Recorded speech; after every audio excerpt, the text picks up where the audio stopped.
What's up, golf addicts? David Barnett here of the Tour Junkies. Pat Perry with me. We're sipping on some podcast juice. It's late at night. We just recorded our own podcast. We thought we'd come over here to DraftKings and have TJ After Dark to discuss the Wyndham Championship 2020 from Sedgefield Country Club. Oh, man, the PGA Championship hangover is real, but we had a great week. We hope you had a great week. Hope you had some green screen disease. Give the video a thumbs up if you don't mind. Go ahead and subscribe to the DraftKings channel as well. Pat, let's get into this, baby. Let's hear a little bit about Sedgefield Country Club. Then we're going to talk about a couple names that I disagree with that you picked. I'm going to call you out tonight. And then we're going to hit the DK Sportsbook show. So tell us about Sedgefield Country Club. Yeah, Sedgefield, great old classic design. This is a Donald Cross. This is Donald Cross. This is a Donald Ross design. It is a par 70 playing just over 7,100 yards, one of the shortest par 70s that they play on tour. You got Bermuda grass, tee to green. This course typically ranks as one of the easiest courses on tour as far as scoring. So these guys are going to be making a lot of birdies this week. You got tree-lined fairways. You know, you got to be fairly accurate off the tee, I think, this week. And the main reason is to give yourself a great angle to attack these Donald Ross greens, which are relatively small, so they're hard to hit. So I think that scrambling is key if you do happen to miss these greens. But you want to hit these fairways in the right spot so you can attack these greens and give yourself a good shot at birdie, which you should have a lot of them. You're going to have, these, again, it's a pretty easy course. There's not a whole lot of tricked up holes out here, not a whole lot of hazards out here. So that's important to know. The par fives are both gettable for almost anybody in the field. They're short enough for anybody to be able to score on these par fives. So you got to score out here there. But you got quite undulating greens, very undulating, very fast Bermuda grass greens. So, but these guys love it here. I think you're going to get soft conditions with the rain that we're going to get this week. So a good course. Ready to go. I am excited about this tournament. Almost anybody can play in this tournament. Like literally, we saw JT Poston win last year. A guy that's not extremely long off the tee. We've seen a guy like Sned Stinson win here. Si Woo Kim, Davis Love won here like 5 years ago out of the blue. So literally, almost anybody in this field has a good shot to win. Which is one reason I'm kind of a big fan of some of your long shots. Not just from a DFS angle, but from a gambling angle as well. So that's what I got. DB, love it. You sound like you have a lot of disagreement with me, but I have a couple. Any disagreement on the course and how it plays it?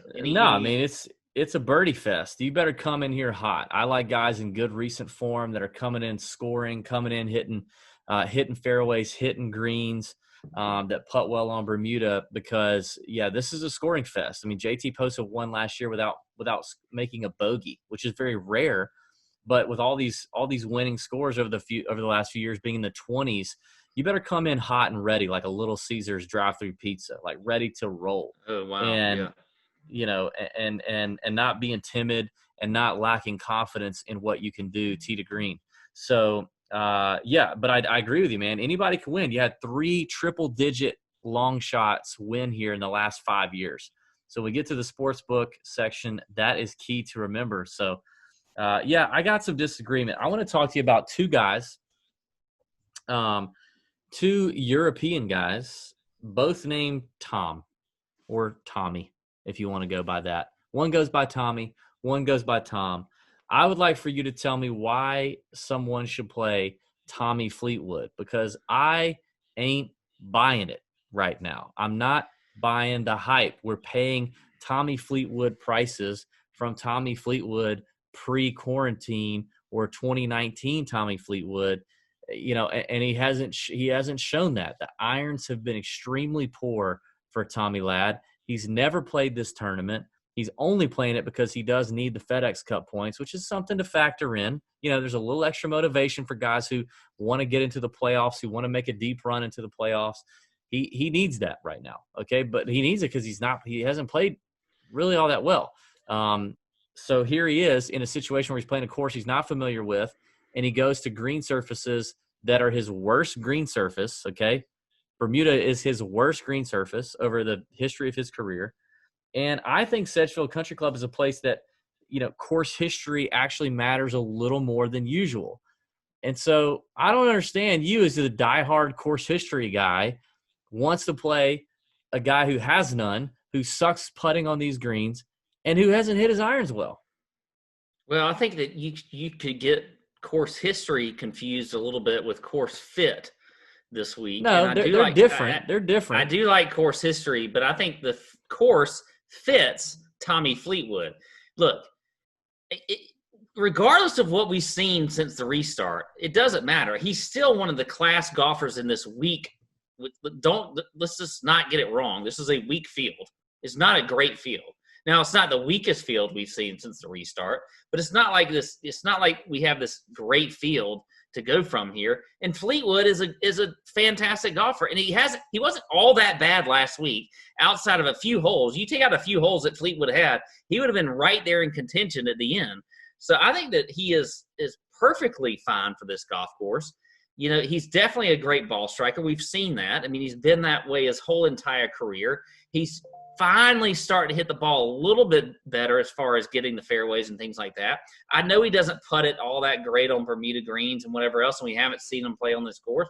But I don't care. At 10-5, I like him this week. I am perfectly fine with playing him. Checks the box in par 4 scoring. He's top 10 in the field there, which I look at on par 70 courses. Greens and regulation, he's always going to be good on greens and regulation.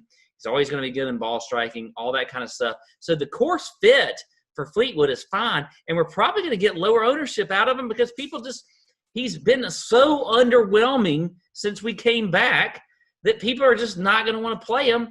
I will be all over him. If I could get him at like 10%, sub 10% owned in DFS, I will play the out of some Tommy Ladd this week. I love him. You're not going to get him sub 10. He's going to be in that 12 to 16. Well, we'll see. But whatever. And we talk about this every week. Golf is so variable. Fleetwood can get it back with a putter. He's going to get his iron game back because that's what he does. He's done it, for his entire career. So I like Fleetwood at 10-5. I'm fine there. The other Tom I'm sure you're talking about is Tom Lewis, who I was on like a few weeks ago and didn't play well, last week. But you know what? I'm back on him. I still like him long term as a play. Like every week, he's like a guy like you see like I can't say Morikawa because he's not a Colin Morikawa, but he's a guy that has a tremendous upside every single week. Is a young guy on tour. He's fully committed now. He was playing on the Euro Tour and things like that. Did well on the Corn Ferry web.com or whatever you want to call it last year. We saw him pop a few weeks ago when I called it. I said he'd have a good week, and he did. So I think that Tom Lewis is a good play this week. And he's the same thing. Great ball striker. He's got plenty of distance, checks the box and, greens and regulation, that kind of stuff. He's a guy that can play this course well and fits it. So I'm fine with some Tom Lewis. He's got the distance. The greens and regulation numbers are good. I guess I am a little burned and sour on Tom because I played him last week at the PGA. He blew up a few lineups. Thankfully, I wasn't too overweight on him. He's not a very accurate player off the tee. So I don't.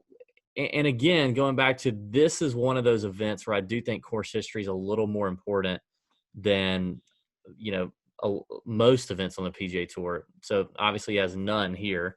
So I just think that's something to keep an eye on with Tom Lewis. I think there's some better options down there. So I'll talk about one guy because since you attacked me from the beginning, the one guy I am concerned about that you love this week is Harris English at 9,300. Now this is a guy that is perennial. He is always down in that 7K range, maybe low 8K.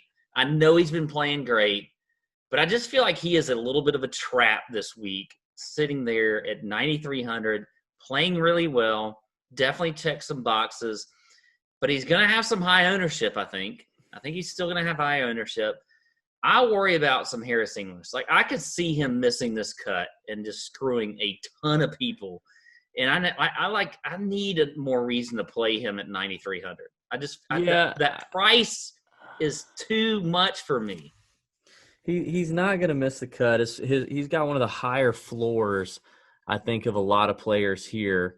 And you're wrong. I mean, lately we've seen him in the 8K and even 9K. I want to say since the restart, he's been in the 9K in a weaker event. I don't know if it's a 3M, but I mean, his last 4 starts are all top 20s. That's pretty solid, and every one of those were better fields than what we have right now. Every single one of those were better fields. He's an excellent putter. He gains strokes on any putting surface. He's familiar with down south champion Bermuda grass. His irons have been spectacular. He is going to be a little chalky. I agree. So if you want to pivot from him for that reason, I get that. But I think from a cut maker standpoint, you could start a lot of lineups here. I don't love the very top 10K range that much. We talked about it on the podcast. There's a couple names up there that are okay. But I think a lot of lineups can start here with Harris English, and that may be a popular thing to do. So you're going to need to gain leverage elsewhere. But I think from a cut maker, high I just floor, don't think he's scoring enough. I mean, he doesn't. I mean, you look at opportunities gained. He's top third in the field in birdies or better gained since the restart. Okay. Playing in stronger fields. I mean, he scored pretty well over the weekend at the PGA on a course that was tough to score on. So. And the books like him. Speaking of the books, let's get to the books. I mean, DraftKings has him at DraftKings has him at 28-1. So, I mean, right there, he's the 1, 2, 3, 4. He's the 7th player off the board at 28-1, right behind Justin Rose. I think English is see me with just 0% ownership to him. Go ahead.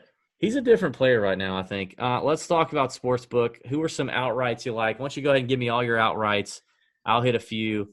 Let's talk some top 10 bets. And right now we don't have matchups posted, so we'll go top 10s. If you got a top 20, we'll hit that. But who are your outrights to start? All right. So I like to at least throw a few shorter odds guys out there. And if I'm gonna play a shorter odds guy, I'm not going any lower than Tommy Fleetwood at 20-1. I think that's who didn't see that coming. Yeah, I think that's a pretty good number at 20-1 for him. I like Billy Horschel at 35-1. I like Brendan Todd at 35-1 as well. I mean, Todd just every week he's coming to play. He's not finishing like he did in the fall, but this is still another course that he can play well on. Billy Horschel, same thing. I think it's a great course fit for him. I like Ryan Moore at 40-1. I like Kiz at 42-1. We've seen Kiz play really well lately. He played well on Sunday at the PGA and had a good finish there, so I like him at that number. From a longer standpoint, Bud Colley, who's a big – I got to talk about Bud Colley at 90-1. I like him. Great history on this course. His form has been good, checks a lot of boxes, so I like him. Going a little bit longer, or a lot longer, Ryan Armour at 175-1, another guy that has a good course history here. Hits fairways, hits greens, does everything you got to do on this course. I like that. Oh, I forgot to mention Bryce Garnett, 100-1. I think he's another good play there as well. And then the longest odds guy I got is Matthew Naismith at 200-1. We haven't seen him play great lately, but I think he's back to a course that fits his style of play that he's used to playing. I mean, a lot of courses in the South are Donald Ross designs, are these small greens that you got to be able to, work the ball and hit these greens in the right spot. Birdies, that guy makes a ton of birdies. So I like Naismith at 200-1. So there you go. That's all I got outside of one top 20 bet. And that is Who's your top 20 bet? One top 20 bet, Scott Stallings, if I can get it out of my mouth. Stallings. Scott Stallings at 10-1. Good God. Are you okay? Are you having a TIA or something? Yeah, I had Jeez. Something happened there. Well, as I mentioned before, 3 out of the last 5 winners here have been triple digits. Davis Love was 500-1. Siwoo Kim was like 150-1. JT Poston last year was 100-1. So your boy DB is going to bring some long shot noise. But the shortest I'll go is Doc Redman at 70-1. Young player from the Carolinas, can score, is very aggressive. in good form, I'll go with Doc Redman. Henrik Norlander in incredible form right now, 90 to 1, but I've seen him as low as 75 to 1 in other books. So DraftKings giving you a good value there with Norlander. Ball striking machine, plays well on courses like this. Another Southern guy, lives right here in my hometown of Augusta. Very familiar with Bermuda grass.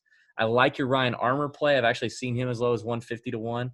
I'm going to go with a bomber, a Southern boy, a guy that can get absolutely nuclear hot and go stupid low, and that is Will Gordon at 175 to 1. I've seen him as low or as short as 115 to 1 in other books. So massive value there on DK Sportsbook. My final super long shot is European Tour player Chris Baker, who's made 2 straight cuts since the restart here on the PGA Tour. Kind of middle of the road finishes, but making cuts. He's very accurate, doesn't get himself into a lot of trouble. So if he can have a hot week with the putter, he's 250 to 1 and 22 to 1 as a top 10 bet. A couple other top 10s I like would be Hank Lebioda at 33 to 1. Hank's in good form. We know he's recently found a little putting coach that's kind of giving him some help on the greens. I think that's good for him. Chase Seifert at 18 to 1 has been super hot lately. His ball striking and stats and all that stuff checks a lot of boxes. And finally, Carolina boy, former PGA Tour winner, short knocking, very accurate, in good form since the restart, Wesley Bryan, who since the restart is playing on some major medical exemptions, picking his spot here at Sedgefield Country Club. I think he could have a good week, and he is 22 to 1 for a top 10. I think that is very doable. So there you go, TJ After Dark. Be sure and give it a thumbs up if you don't mind. If you like the video, subscribe as well to the DraftKings channel, and check out our YouTube channel as well over on Tour Junkies. We got a bunch of content up there. We'll be back next week for the first event of the FedEx Cup playoffs. It's going to be a good time. Thanks for watching, and may your screens be green. See ya. Oh!